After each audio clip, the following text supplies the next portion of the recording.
मित्रों, जैसा कि हमारी चर्चा थी कि ऋग्वेदिक काल में आर्थिक जीवन किस प्रकार का था, ऋग्वेद में उल्लेखित आर्थिक व्यवस्था का जो चित्रण हमें देखने को मिलता है, उससे ज्ञात होता है कि ऋग्वेदिक आर्य का जो आर्थिक जो जीवन था वो कृषि एवं पशुपालन पर आधारित था।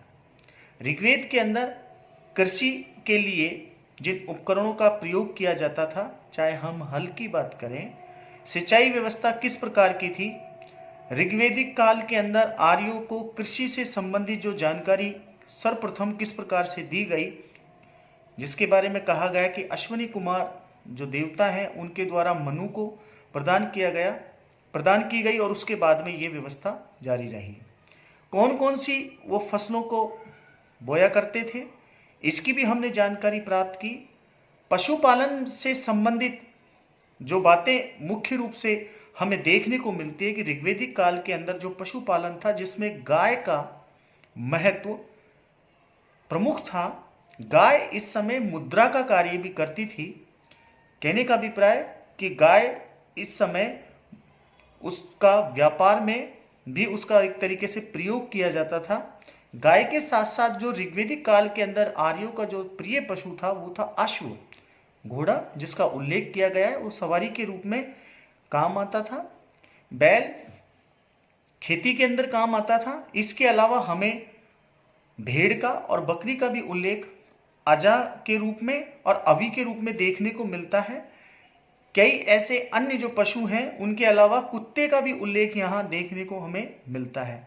अब हम बात करेंगे कि ऋग्वेदिक काल के अंदर जो उद्योग और जो शिल्प धंधे थे वो किस प्रकार के थे, कौन से उद्योग इस काल के अंदर पनप रहे थे और कालांतर में इन उद्योगों का महत्व किस प्रकार से स्पष्ट हमें दिखाई देने लगता है। जो नगरीकरण की जो प्रक्रिया थी उसके अंदर ये सहायक सिद्ध हुए। जैसे जैसे आर्थिक जीवन आर्यों का जो विकास हुआ, वैसे वैसे अनेक उद्योग व्यवसायों की दृष्टि हुई। ऋग्वेदिक काल में उद्योग एवं शिल्प में कुशलता एवं विशेषज्ञता का आविर्भाव हो चुका था। ऋग्वेद के एक सूक्त में कहा गया है कि मनुष्यों की बुद्धि एवं क्षमता विविध प्रकार की होती है, जिसके कारण विविध प्रकार के व्रतों का मतलब या आजीविकाओं के साधनों को अपनाने से है। बढ़ई लकड़ी के टुकड़े की इच्छा रखता है। वेद रोग की और ब्राह्मण ऐसे यजमान की जो सोम रस को निकाल सके। ऋग्वेद में जिन प्रमुख उद्योगों एवं शिल्पों का उल्लेख हमें देखने को मिलता है, उनकी यहां बात की गई है। उनमें सबसे पहले हम बात करें तक्षा या त्वष्टा अर्थात बढ़ई, जो लकड़ी से निर्मित वस्तुओं का निर्माण करता था, उसके लिए यहां तक्षा शब्द का प्रयोग किया गया है। कर्मकार धातु शिल्प से जो जुड़े हुए उद्योग थे, उनमें जो काम करने वाले थे, उनके लिए जो शब्द का प्रयोग किया है वो कर्मार।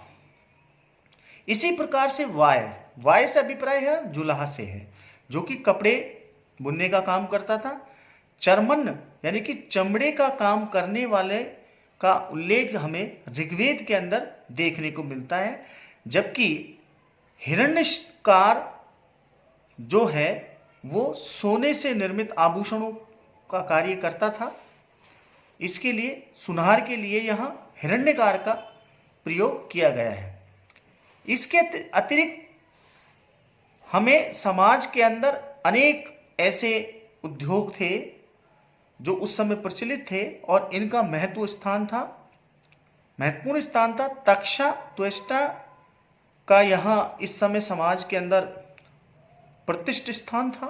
जैसा कि कहा गया है, ये रथ एवं अन्य वाहन बनाने का कार्य करता ही ऋग्वेद में रथकार इसे कहा गया है। तक्षाओं का एक विशिष्ट वर्ग रहा। रथ का युद्ध में विशेष महत्व था। रथों को बहुत सुशोभन बनाने का प्रयास इनके द्वारा किया जाता था।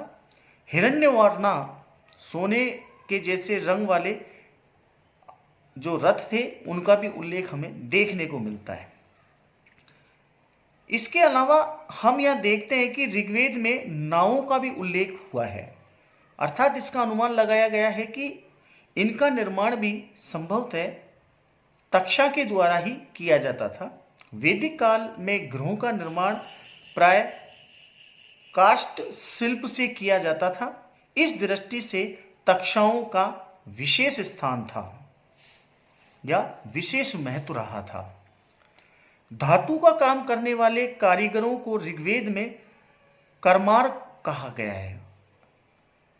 अनुमानतः ये धातु से विभिन्न अस्त्र शस्त्रों, कृषि एवं अन्य कार्य में आने वाले उपकरणों का, बर्तनों का, आभूषणों का निर्माण करते थे। ऋग्वेद में एक स्थल पर कहा गया है कि जैसे लुहार अपनी भट्टी के सामने बैठकर धातुओं का संगमन करता है या गलाता है, वैसे ही ब्राह्मण, स्मृति, प्रजापति सब देवताओं के रूपों को ढालता है।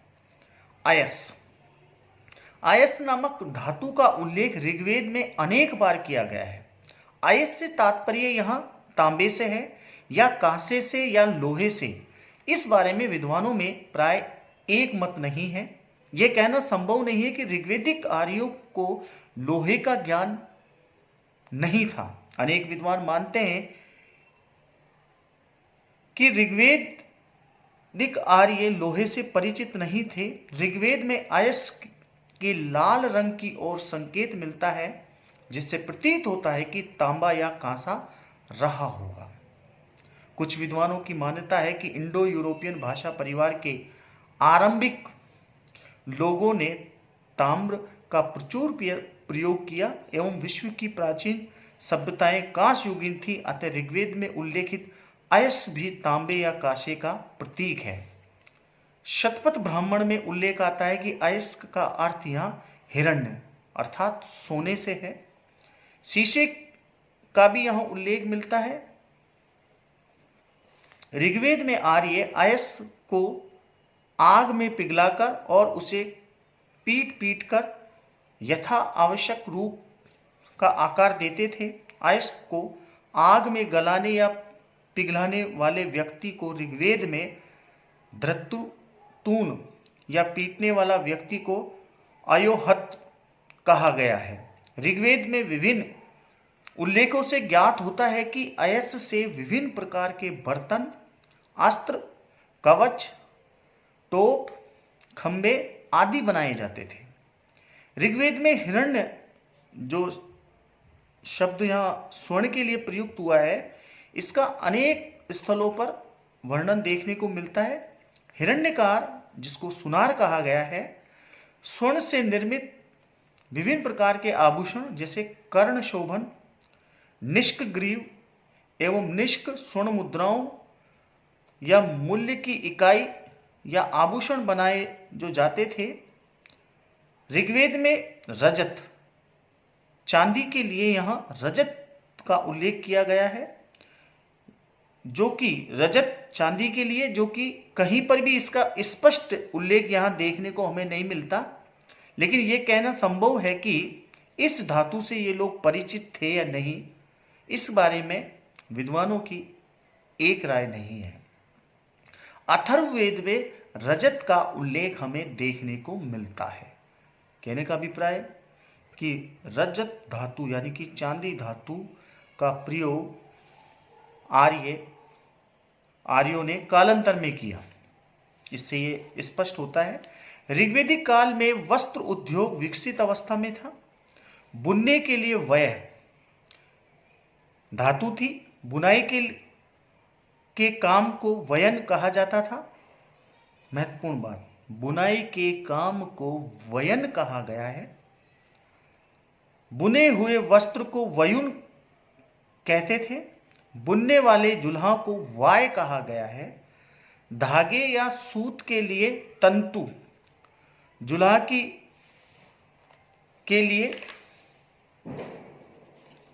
लिए जो प्रयोग में जो करघे थे, उनके लिए तंत्र तत्व शब्द का प्रयोग यानी कि तसर शब्द का प्रयोग भी यहां देखने को मिलता है। ऋग्वेद में अनेक स्थलों पर उल्लेख किया गया है कि 101 यंत्रों से वस्त्र बनाने का काम किया जाता था। ताने में 101 तंतु या धागों का वितान किया गया है। कपड़ों के ऊपर कसीदाकारी या कढ़ाई का कार्य भी किया जाता था।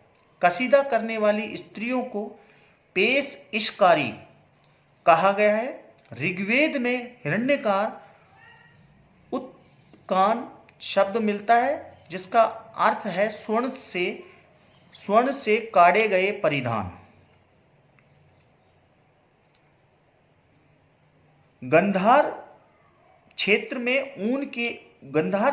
ऊन के लिए प्रसिद्ध था, ऐसा प्रतीत होता है। स्त्रियां बुनाई के कार्य में अत्यधिक रुचि लेती थी। ऋग्वेद में एक ऋचा में उल्लेख मिलता है कि माताएं अपने पुत्रों के लिए वस्त्र बुनती हैं। कताई एवं बुनाई एवं कढ़ाई का कार्य अधिकांश स्त्रियों के द्वारा ही किया जाता था, लेकिन पुरुषों को भी करगे पर बुनने वाला कहा गया है। वासुदेव शरण अग्रवाल के अनुसार बुनाई का काम अत्यंत सम्मानित समझा जाता था और उसे कलात्मक शिल्प की कोटि में रखा गया है। ऋग्वेदिक काल में चमड़े का जो उद्योग था वो विकसित हो चुका था। चमड़े का काम करने वाले को चर्मण्य कहा गया है। ऋग्वेद में चमड़े के थैलों का उल्लेख मिलता है। ऋग्वेद में आने वाले संदर्भों से ज्ञात होता है कि रथ के घोड़ों की लगाम और चाबुक बनाने तथा धनुष की प्रत्यंचा बनाने में बैल की खाल को काम में लिया जाता था। इस प्रकार से ऋग्वेद के अंदर इन व्यवसायों के अतिरिक्त कुछ अन्य व्यवसायों का भी उल्लेख हमें मिलता है, जैसे भीषक। चिकित्सा या वैद्य के लिए यह जो शब्द मिलता है वो है भीषक। एक भीषक को ऋग्वेद के एक मंत्र में टूटी हुई हड्डी को जोड़ने का प्रयास करते हुए बताया गया है। अश्विन को देवताओं का भीषक कहा गया है। अश्विन जो हैं उनको देवताओं का भीषक कहा गया है। ऋग्वेद में औषधियों के वर्णन एवं भीषक की विविध गतिविधियों का उल्लेख से विदित होता है कि चिकित्सा क्षेत्र में पर्याप्त जानकारी थी। ऋग्वेद में वृत्र नाई का भी उल्लेख मिलता है और इस प्रकार से हम यह देखते हैं कि इन व्यवसाय का जो कार्य उस समय परिपूर्ण अवस्था में था। व्यावसायिक उद्योगों के बाद में हम ये जानकारी प्राप्त करेंगे कि ऋग्वेदिक काल के अंदर जो व्यापार और वाणिज्य की जो स्थिति थी वो किस प्रकार की थी। ऋग्वेद में व्यापार एवं वाणिज्य के संबंध में अनेक उल्लेख मिलते हैं। ऋग्वेदिक काल में विभिन्न जनों के मध्य आंतरिक व्यापार प्रचलन रहा होगा, जिसका निश्चित विवरण तो उपलब्ध नहीं है, लेकिन सामान्यतः इनके मध्य पारस्परिक आवश्यकताओं के वस्तुओं का लेन देन या विनिमय था।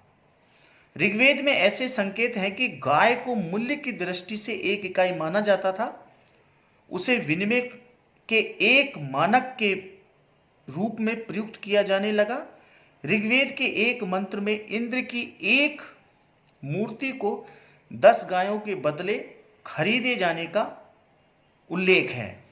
ऋग्वेद में निष्क शब्द का अनेक स्थलों पर उल्लेख किया गया है। निष्क एक स्वर्ण आभूषण था या सोने का सिक्का, सोने का एक टुकड़ा जिसका तोल निश्चित था। इस बारे में विद्वानों में मतभेद है। ऋग्वेद के कुछ मंत्रों में निष्क के आभूषण के रूप में पहचान जाने का उल्लेख है। इसे गले का हार यानी कंठहार कहा गया है। कुछ विद्वानों का मानना है कि यह एक सोने का आभूषण मात्र ही नहीं था, बल्कि ये एक टुकड़ा भी था। निष्क सोने का एक सिक्का भी रहा होगा, ऐसी विद्वानों की मान्यता है। ऋग्वेद के एक सूक्त में एक राजा द्वारा एक पुरोहित को 10 हिरण्यपिंड देने का उल्लेख मिलता है। हिरण्यपिंड स्वर्ण के किसी निश्चित नाप की इकाई रही होगी। ऋग्वेद की दान स्तुतियों में एक स्वर्ण मना का उल्लेख भी मिलता है, जिसकी तुलना कुछ इतिहासकार बेबीलोन की प्रचलित तोल की इकाई मन से करते हैं। इस प्रकार से ऋग्वेदिक काल के अंदर जो वाणिज्य, व्यापार और जो आर्थिक स्थिति थी वो रही। चर्चा हमारी आगे भी जारी रहेगी। धन्यवाद।